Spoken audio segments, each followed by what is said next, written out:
हम लोग लगातार इस बात को सीख रहे हैं कि परमेश्वर अपनी प्रजा को जब बंधुआई से, दासत्व से निकाला, तो उस दौरान परमेश्वर ने कोई भी नियम नहीं बनाया, क्योंकि पिता की कभी भी इच्छा नियम देने के लिए द्वारा, लॉ देने के द्वारा ये कभी नहीं रहे कि हम लोग परेशान हो, हम घबराएं, हम कुड़कुड़ाएं, लेकिन वो इसलिए नियम बनाया, इसलिए लॉ दिया ताकि हम एक बेहतर इंसान बन सके, बेहतर पुरुष बन सके, बेहतर स्त्री बन सके, और कितना बेहतर, उतना बेहतर कि जिसमें परमेश्वर को हम लोग भाने वाले बन सके। हालेलुया।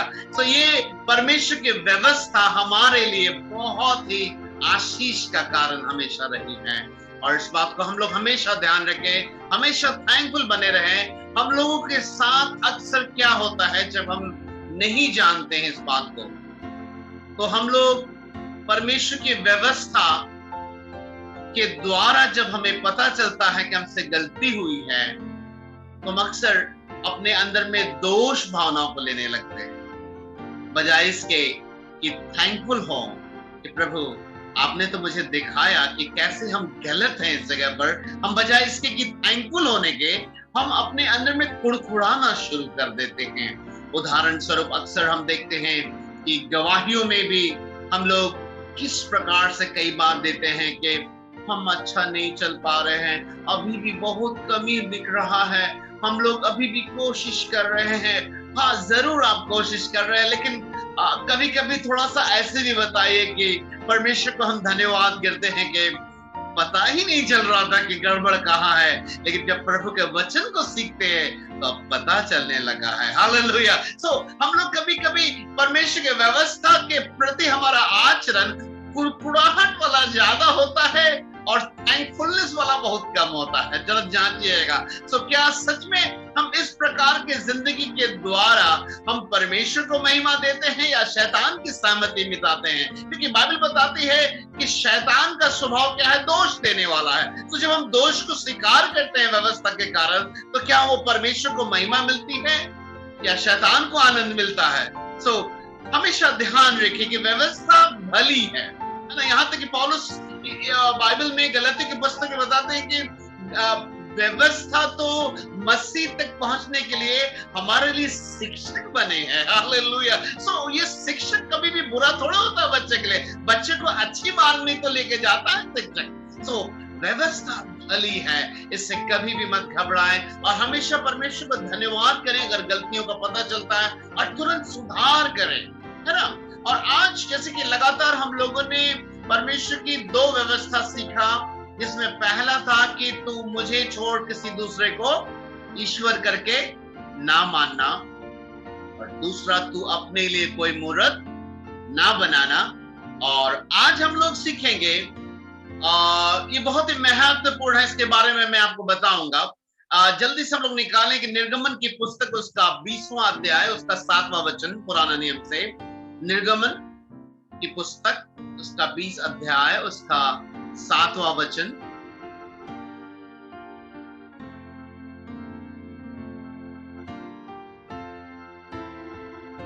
यहां पर देखते हैं परमेश्वर इस बात को रख रहे हैं। ये बहुत इंपॉर्टेंट है, इस बात को ध्यान रखिएगा। परमेश्वर क्या चाहता है इसको देखिए गौर से।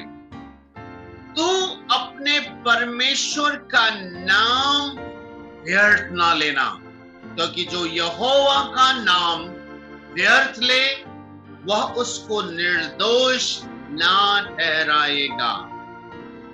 ये बहुत इंपॉर्टेंट बात है, मैं आज आपके बीच में रखना चाहता हूं मेरे प्यारे भाई बहन। विशेषकर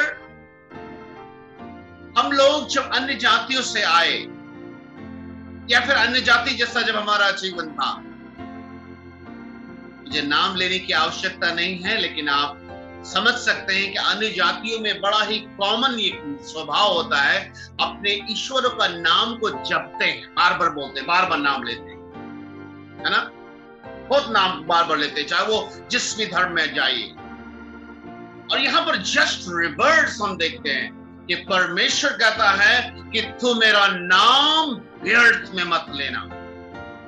और यहां तक परमेश्वर अपने नाम के प्रति फोकस्ड है, सोचता है कि उसने आगे यह भी कह दिया कि जो यहोवा का नाम व्यर्थ लेगा उसको वो निर्दोष नहीं ठहराएगा, यानी वो एक दिन दोषी ठहराया जाए। Can you imagine? क्या आप थोड़े पल के लिए सोच सकते हैं कि न्याय के दिन कुछ ऐसे भी लोग होंगे जिन्होंने अपने जिंदगी में कोई पाप नहीं किया था, एक ही उनकी आदत थी, हर बात में यीशु मसीह का नाम बिना बात का लेते थे। इस कारण परमेश्वर उनको कहेगा कि तुमने तीसरी आज्ञा का बहुत उल्लंघन किया, व्यर्थ में मेरा नाम लिया था तुमने। Get out from here.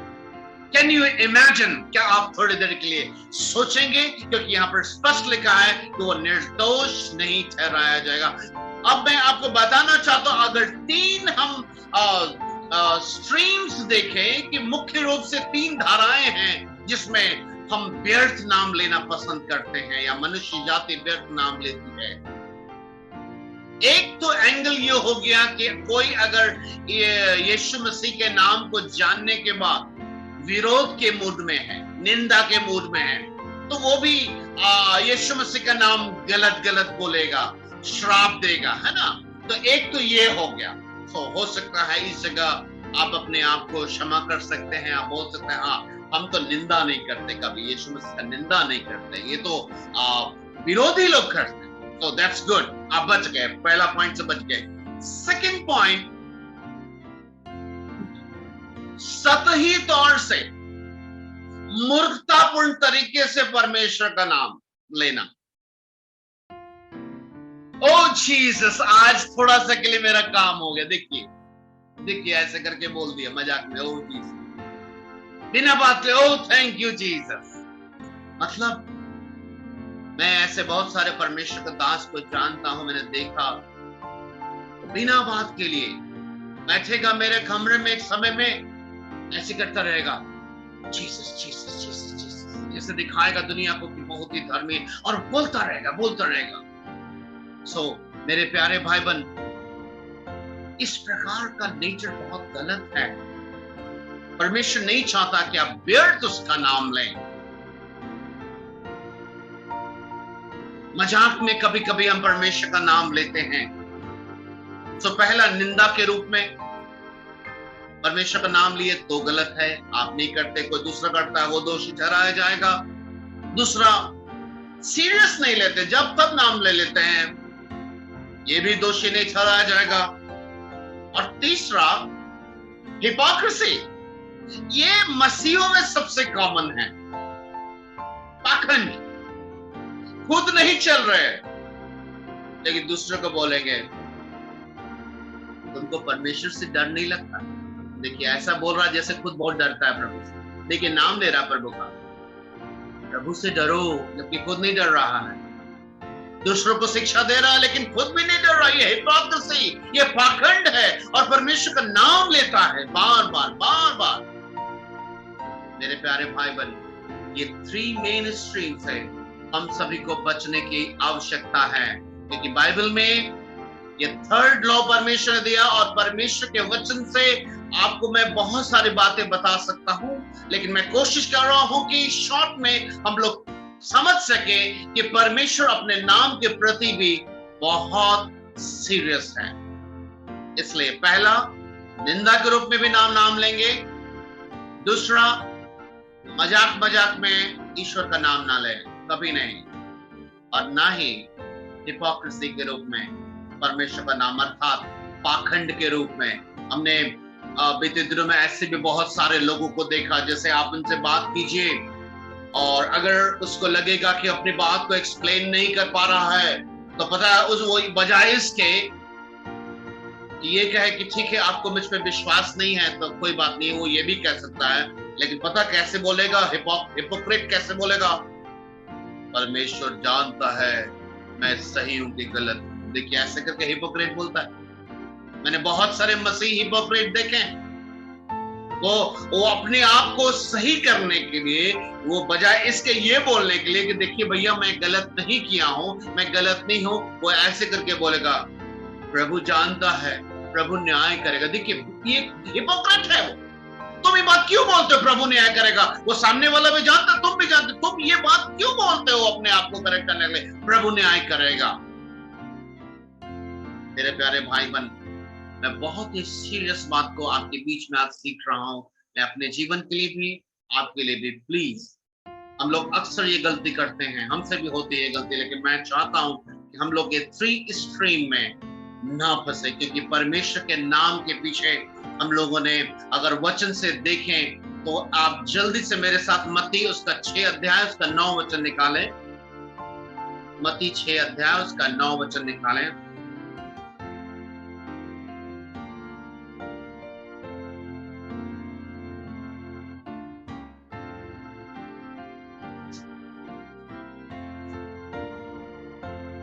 मत्ती 6 के 9 में देखिए, जब यीशु मसीह प्रार्थना करना सिखा रहे थे तो क्या कहा? अतः तुम इस रीति से प्रार्थना किया करो, हे हमारे पिता, तू जो स्वर्ग में है, तेरा नाम पवित्र माना जाए। So we are supposed to keep his name holy in our lives as well among the people we live. हम जिनके बीच में रहते हैं उनके बीच में भी परमेश्वर का नाम को हम पवित्र ठहराएं, अपने जीवन, अपने चाल चलन, अपने आचरण के द्वारा, और अपने जीवन में भी सोच समझ के ले। क्योंकि यीशु मसीह ने कहा, जब तू प्रार्थना करे तो सबसे पहले इस बात को याद रखना कि तेरा नाम पवित्र माना जाए। मेरे प्यारे भाई बहन, आप देख रहे हैं कि प्रार्थना की शुरुआत में यीशु मसीह ने सबसे पहले जिक्र किस बात का किया? नाम का जिक्र किया है। और नाम का जिक्र क्या किया? पिता का पवित्र माना जाए। अब मसीही समुदाय के बीच में विशेषकर मैं बोलूं, एक बहुत बड़ा कंफ्यूजन है। गौर से सुनिएगा।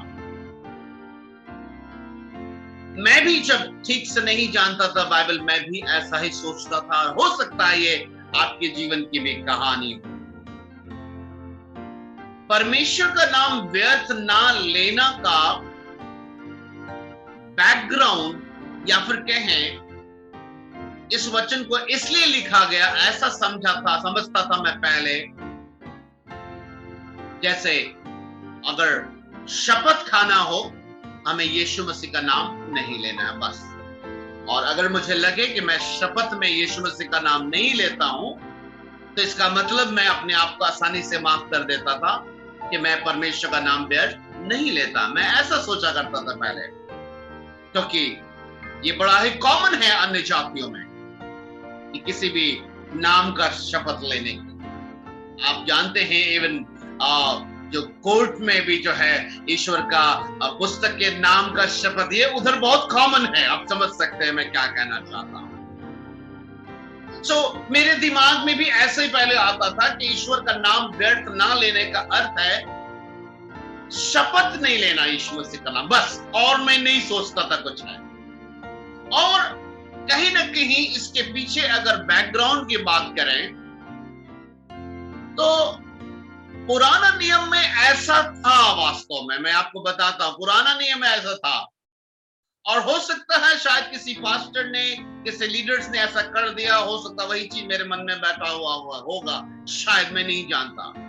अगर आप पुराना नियम मेरे साथ निकालें, लय व्यवस्था उसका 19 अध्याय उसका 12 वचन, जल्दी से निकालें।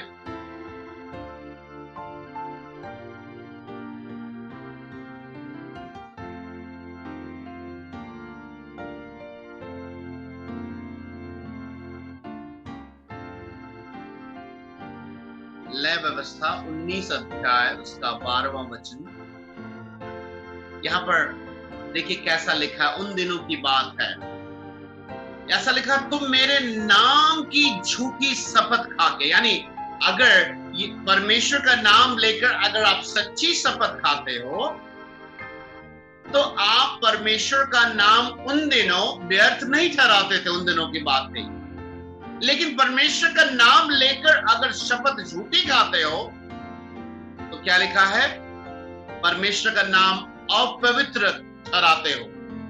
जैसे लिखा है, तू मेरा नाम की झूठी शपथ खा के अपने परमेश्वर का नाम अपवित्र ना ठहराना, मैं यहोवा हूं। लय व्यवस्था 19 अध्याय उसका 12 वचन। अर्थात पुराने नियम में परमेश्वर का नाम से शपथ लेकर अगर आपने जो वादा किया है आप कर दिए ईमानदारी से, तो गलत नहीं था। समझ गए मेरी बात को? ये पुराना नियम ऐसा था। लेकिन अगर पुराने नियम के हिसाब से चले कि परमेश्वर का नाम लेकर अगर आपने गलत किया, तो आपने बाइबल में पढ़े अभी, आप उसके नाम को अपवित्र ठहराते थे। शपथ परमेश्वर का लेके अगर आपने उस काम को पूरा नहीं किया, तो आप किसके नाम को अपवित्र ठहराते थे? परमेश्वर के नाम को अपवित्र ठहराया करते थे। लेकिन नया नियम में जब हम आए, यहां पर ऐसा बाइबल नहीं बताती है करने के लिए।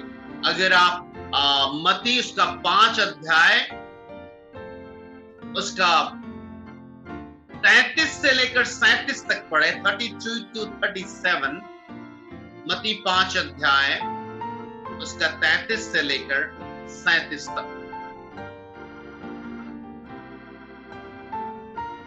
यहां पर ऐसा लिखा है, परंतु मैं तुमसे यह कहता हूं कि कभी शपथ ना खाना। अब गौर कीजिए, लय व्यवस्था 19 अध्याय में क्या है? परमेश्वर का नाम लेकर शपथ अगर खाते हो, पूरा कर दो, सब ठीक है, ऐसे ही ना? लेकिन नया नियम यीशु मसीह क्या कह रहे हैं? तुम कभी शपथ नहीं खाना। हाँ, अब हम लोग को करेक्ट करना है। ना तो स्वर्ग की, क्योंकि वह परमेश्वर का सिंहासन है, ना धरती की, क्योंकि वह उसके पांव की चौकी है, ना यरूशलेम की, क्योंकि वह महाराजा का नगर है।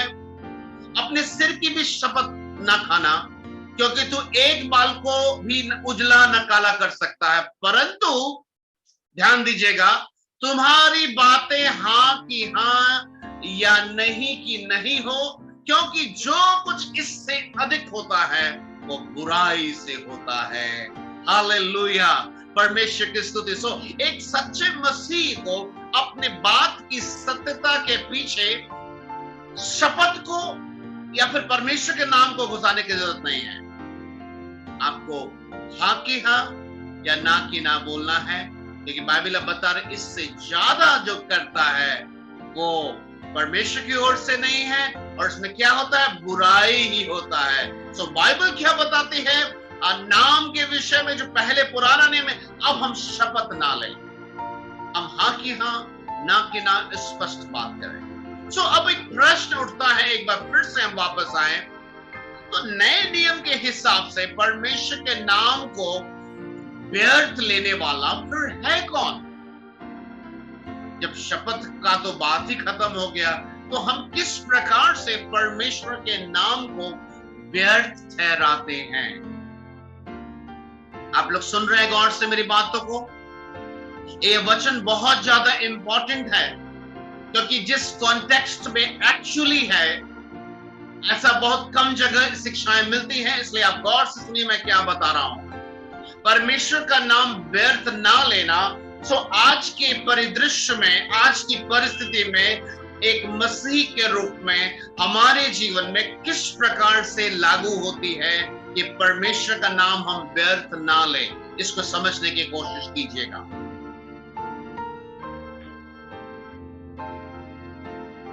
अगर हम इस बात के लिए एक वचन सबसे पहले निकालें,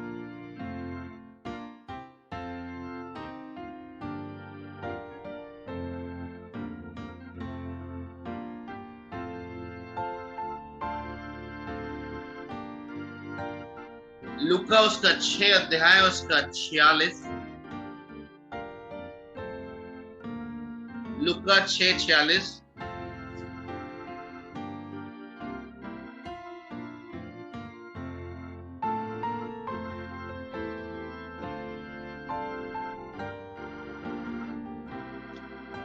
एक सेकंड,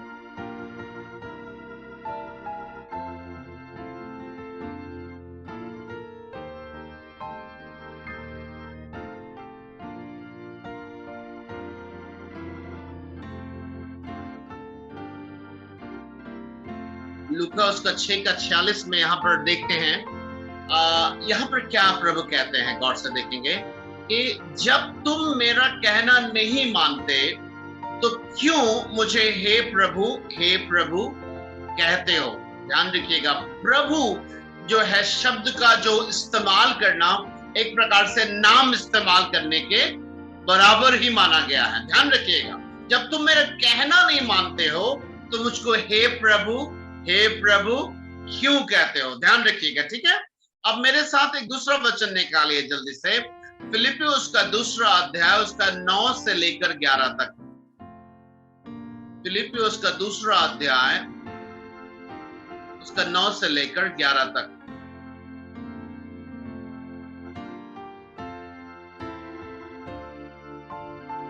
यहां पर इस प्रकार लिखा है, इस कारण परमेश्वर ने यीशु मसीह के बारे में बताया जा रहा है कि उसको अति महान भी किया और उसको वह नाम दिया जो सब नामों में श्रेष्ठ है, कि जो स्वर्ग में और पृथ्वी पर और जो पृथ्वी के नीचे हैं वे सब यीशु के नाम के कारण घुटना टेके और परमेश्वर पिता की महिमा के लिए हर एक जीव अंगीकार कर ले कि यीशु ही प्रभु है। सो प्रश्न क्या है, तुम मुझसे मेरी जब आज्ञा नहीं मानते हो तो हे प्रभु क्यों करते हो। अब गौर कीजिएगा, हम लोग क्या सीख रहे हैं, तू परमेश्वर का नाम व्यर्थ नहीं लेना, और जो व्यर्थ लेगा वो निर्दोष नहीं ठहराया जाएगा, ठीक है ना। अब ध्यान रखिएगा मैं क्या सीख रहे हैं हम लोग। सो परमेश्वर के नाम के बारे में लिखा, तो वो नाम किसको दिया गया है, सब नामों में श्रेष्ठ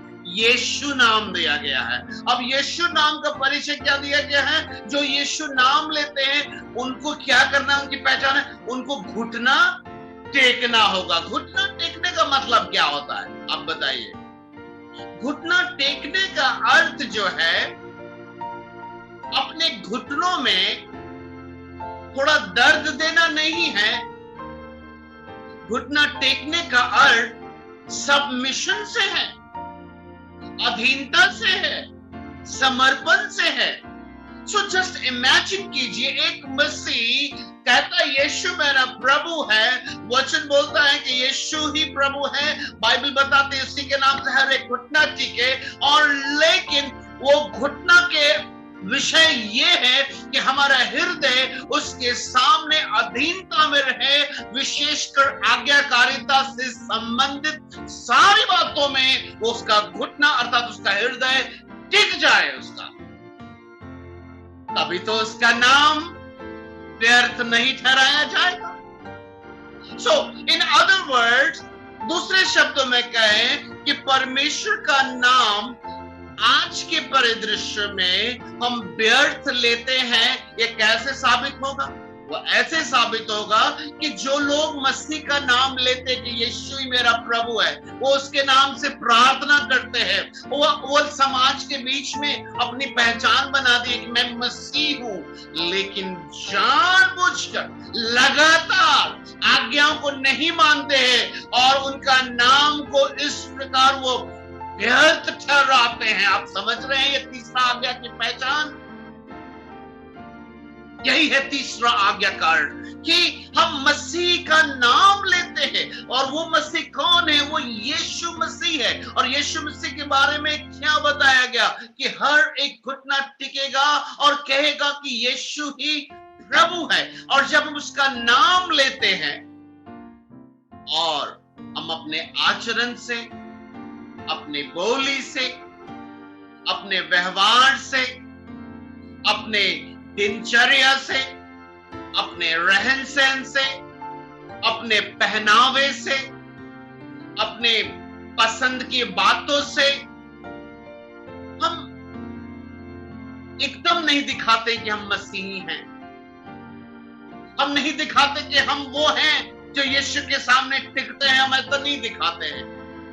और जब हम ऐसा करते हैं तो हम तीसरी आज्ञा को टाल देते हैं, जो तीसरी आज्ञा में लिखा है कि तो परमेश्वर का नाम व्यर्थ ना ठहराना, हम व्यर्थ किस प्रकार से ठहराते हैं, जैसा फिलिपियों 2 अध्याय में हम सीख रहे हैं, वो सर्वश्रेष्ठ सब नामों में ऊपर नाम दिया गया। उस नाम की खासियत क्या है? उसके आगे हर एक घुटना टिकता है। और हम लोग लगातार आज्ञाकारिता का जीवन नहीं जीते हैं, हम जानबूझकर गलतियां करते हैं। हम जिनके बीच में रहते हैं उनके बीच में भी हमारा आचरण, हमारा चाल चलन कुछ भी अच्छा नहीं है। हम सब कुछ ऐसा कर रहे हैं जैसे कि एक गैर मसीही और एक मसीही दोनों का जीवन में देखिए, वो भी चापलूस है, ये भी चापलूस है, वो भी चुगलखोर है, ये भी चुगलखोर है, वो भी दिन भर फालतू काम करता है, ये भी दिन भर फालतू काम करता है, वो भी दिन भर वीडियो गेम खेलता है, ये भी वीडियो गेम खेलता है, वो भी सिनेमा देखता है, ये भी सिनेमा देखता है, वो भी सीरियल देखता है, ये भी सीरियल देखता है, वो भी दिन में काम में चला जाता है, ये भी दिन में काम चलाएगा, वो भी शाम में रात में उठकर अपने ईश्वर का नाम से 2-3 गाना, 2-3 भजन बोल देता है, ये भी लास्ट में 2-3 भजन बोल के सो जाता है। वाह, हमारे मसीही, इस प्रकार से हम तीसरी आज्ञा को टाल देते हैं। और बाइबल में देखते हैं, प्रभु कहते हैं, तुम जब मेरा कहना नहीं मानते हो तो मुझे हे प्रभु क्यों कहते हो? जब हे प्रभु कहने का मतलब क्या है? मेरा नाम व्यर्थ मत ठहराना, इसका मतलब यही है। और तुम अगर मेरा नाम को व्यर्थ ठहराओगे, यानी अपने जीवन के द्वारा, अपने आचरण के द्वारा, जिनके बीच में रहते हो अपने चाल चलन के द्वारा, अगर मेरा नाम व्यर्थ ठहराते हो तो मुझे तुम हे प्रभु क्यों कहते हो? आगे अब गौर से सुनिएगा, मत्ती 7 अध्याय उसका 21 से लेकर 23 तक जल्दी से पढ़ें। मत्ती 7 अध्याय उसका 21 से 23 तक पढ़ें।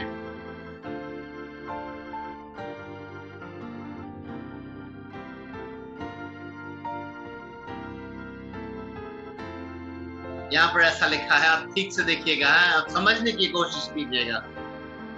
जो मुझसे हे प्रभु कहता है, अर्थात आप ध्यान से सुनिएगा, जो लोग आज्ञा नहीं मानते, जो जानबूझकर गलत करते, जो मसीह का चरित्र प्रकट नहीं करते, जो मसीह को जानते हुए भी संसारिक जीवन अपने हृदय में भरे हुए हैं, अपने बोली, विचार, आचरण, योजनाओं, सब बातों में संसार है, वो अपने जीवन से व्यर्थ ठहराते हैं उसके नाम को। लेकिन अब प्रभु उनके बारे में क्या कह रहा, देखिए, जो मुझसे हे प्रभु कहता है, उनमें से हर एक स्वर्ग के राज्य में प्रवेश ना करेगा, परंतु वही जो मेरे स्वर्गीय पिता की इच्छा पर चलता है। उस दिन बहुत लोग मुझसे कहेंगे, हे प्रभु क्या हमने तेरे नाम से भविष्यवाणी नहीं की, और तेरे नाम से दुष्टात्मा को नहीं निकाला, और तेरे नाम से बहुत अचंभे के काम नहीं किए? है ना? प्रभु आपके नाम से दुष्टात्मा को निकाले थे, आपके नाम से मैं भविष्यवाणी करता था, भीड़ के भीड़ आशीष पाती थी। प्रभु याद नहीं आपको? प्रभु आपके नाम से क्या गजब मिरेकल्स, शंघाई सभा चलाता था गांव में। प्रभु बोलता है, जब तुम ऐसा बताओगे मुझे, तुम्हारा लाइन जैसे कंप्लीट होगा, उसके बाद फिर मैं कुछ कहूंगा, मैं खुलकर कह दूंगा, मैंने तुमको कभी नहीं जाना, हे कुकर्म करने वालों, मेरे पास से चले जाओ। जब तुम मुझे याद दिला रहे होगे उस दिन कि प्रभु आपके नाम से दुष्टात्मा को निकाले, आपके नाम से काउंसलिंग किए, आपके नाम से सेवा किए, आपके नाम से भविष्यवाणी किए, प्रभु कहता, जब तुम सब कह चुके होगे तो मैं फिर उसके बाद खुलकर कह दूंगा, मैंने तुमको कभी नहीं जाना, चले जाओ यहां से। मेरे प्यारे भाई बहन, मैं सच बता रहा हूं, 10 आज्ञाओं में से ये तीसरी आज्ञाओं को कहीं पर भी इतने अच्छे से, इतने विस्तार से समझने का मौका नहीं मिला मुझे। आप सब बहुत लकी हैं, परमेश्वर आपसे बहुत प्रेम करता है, मेरा विश्वास है, क्योंकि अपने आगमन से पहले हमारे जिंदगी से एक बहुत बड़े पाप को निकालना चाहता है। इसलिए आज का दिन दिया कि हम इस बात को गहराई से समझें, हम उसका नाम किस प्रकार से आज के इस युग में, नए नियम के समय में, अनुग्रह के समय में उसका नाम को हम किस प्रकार से व्यर्थ ठहराते हैं। और पवित्र शास्त्र बाइबल बताती है, यीशु मसीह ने भी कहा, पौलुस ने भी कहा कि मैं व्यवस्था को लोप करने के लिए नहीं वरन पूरा करने के लिए आया हूँ। मेरे प्यारे भाई बहन, पवित्र शास्त्र बाइबल में तीसरा ये जो आज्ञा है कि तू परमेश्वर का नाम व्यर्थ ना लेना, क्योंकि जो परमेश्वर यहोवा का नाम व्यर्थ लेगा वो निर्दोष ना ठहराया जाएगा।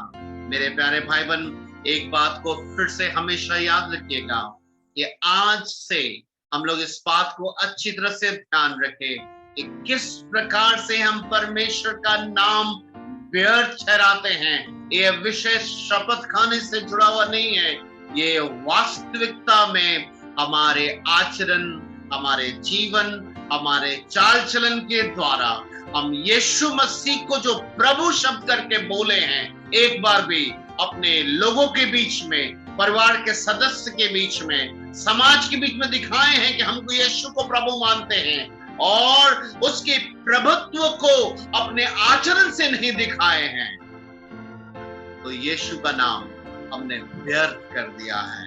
आइए हम लोग अपने सरों को झुकाएं, पूरे आदर के साथ उसके पास जाएं और पूरी गंभीरता के साथ अपने जिंदगी के हर एक उन पलों को याद करें, और साथ ही साथ भविष्य के लिए अपने हृदय को, अपने मनों को तैयार करें कि हम परमेश्वर का नाम ना तो निंदा में, ना ही मजाक में, खेल कूद में, और ना ही पाखंड के रूप में एक दूसरे से डिस्कशन के समय में जो अक्सर देखते हैं, एक मसीह दूसरा मसीह को बोल देता है, परमेश्वर जानता है।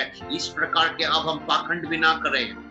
बाइबल में हम देखते हैं प्रभु यीशु मसीह ने भी इस बात को बड़ी गंभीरता से सिखाया कि तुम्हारी बातें हाँ की हाँ, ना की ना होने पाए। आए मेरे प्रिय भाई बहन, हम अपनी जिंदगी की इस बड़ी कमी से आज आजादी की ओर बढ़े। पवित्र शास्त्र बाइबल की ये व्यवस्था की बातें हम निश्चय इस बात पर संतुष्ट हैं, कन्विंस्ड हैं कि परमेश्वर हमें सिखा रहा है कि आप परमेश्वर कैसे हैं, परमेश्वर आप कैसा चाहते हैं हमारा जीवन, हम कैसे जिए कि आपके सन्मुख हम भाने वाले हो सके। आइए हम लोग अपने सरों को झुकाएं, प्रार्थना में जाएं।